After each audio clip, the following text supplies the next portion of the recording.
Assalomu alaykum Askar aka, men patentdan admin olganman. Shunga o'qishga topshirmoqchiman. Atabek, assalomu alaykum Atabek, yaxshi keldingizmi? Ofis topishda qiynalmadingizmi? Yo'q. Shu ofisimiz har doimgidek metro Aleksandr Nevskiy, Gостиница Moskva, 2-etaj, 239-ofis. Atabek, o'qishga girish bo'yicha murojaat etib turibsiz hozir bizlarga. Tushuncham bo'yicha sizda nima problema? Hozir patent отказ bo'lgan. Patent отказ bo'lgan.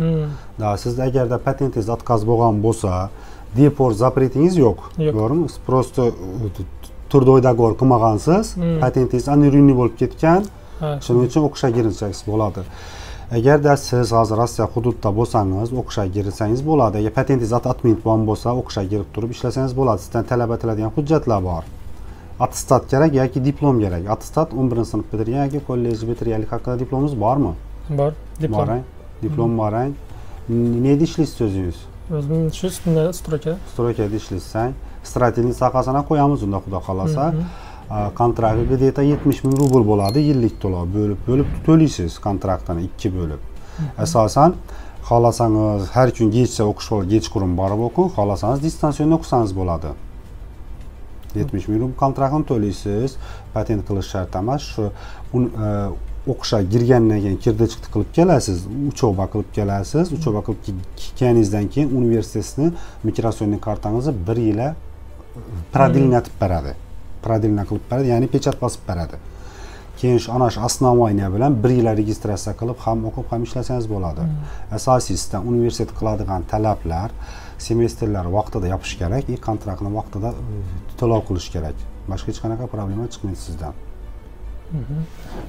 Kirdi chiqdini o'qishga kirgandan keyin o'qishga kirmasdan oldimmi? Qaq ixtiyoringiz, xolasangiz undan borib keling, xolasangiz kirgandan keyin borib keling. Agarda siz o'qishga kirgandan keyin kontraktni to'lasangiz, 3 kundan keyin siz universitet dogovor, spravka o'qib yurganlik haqida dokumentlarni qo'lingizga beradi. Qaq udobniy, lekin migratsioniy kartangiz uchoba bo'lishi kerak. O'qishga kirish paytida farqi yo'q, migratsioniy kartangiz rabota bo'ladimi, частный bo'ladimi, uchoba bo'ladimi, hech qanaqa ahamiyati yo'q. Registratsiya qilmoqchi bo'lsangiz universitetga kirib uchoba bo'lishi shart.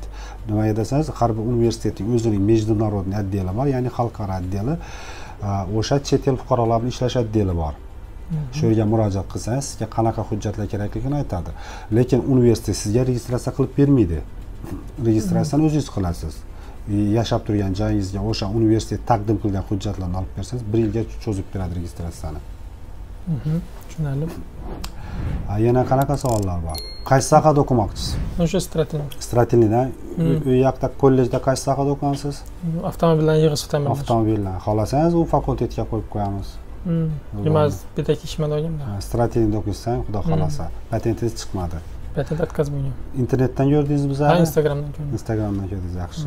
Endi universitet taqdim qiladigan dokumentlar Rossiya hududida bemalol yuribdi. Albatta.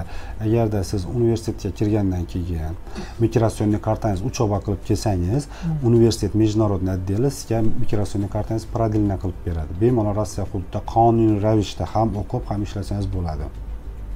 Albatta, yana bitta savol bor.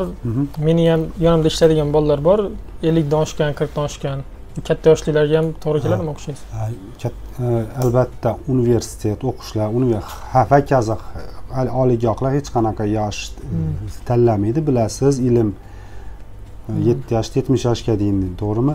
Albatta, kim o'qishga topshirmoqchi bo'lsa, attestati yoki diplomi bo'lishi kerak. O'rta maxsus ta'lim bo'lsa, oliygohlarga topshirsa bo'ladi. Yoshning hech qanaqa ahamiyati yo'q.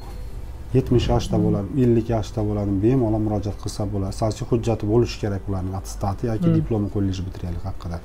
O'zbekistonda turib ham o'qishga topshirsa bo'ladimi? So'z o'qishga kira olmaganlar. Albatta bo'ladi. Ayniqsa hozirgi kunda 2025-yil O'zbekistonda, ya'ni nima dedi? Zavuchnilari o'qishni atminit qildilar.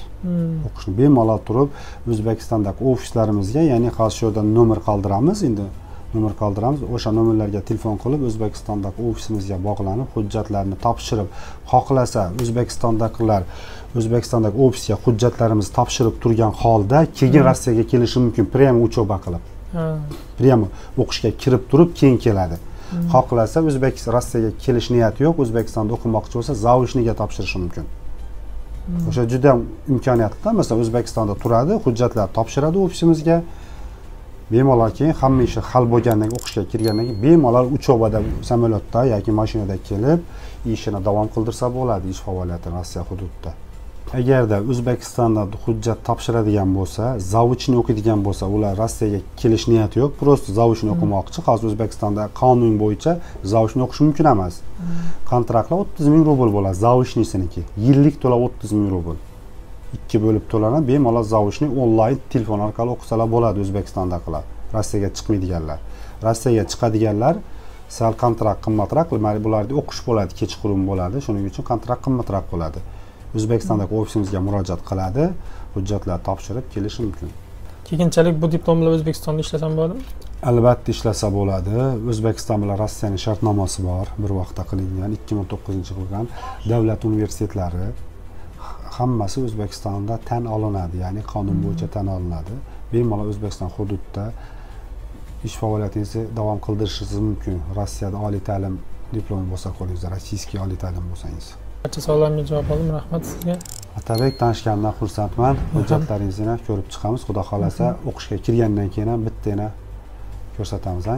Yo'q, xudo xolasa. Agarda siz ham Rossiya hududida oliy ta'lim muassasalariga, universitet, institutlarga kirmoqchi bo'lsangiz, 100% kafolat asosida oliygohlarga olib kirib qo'yamiz.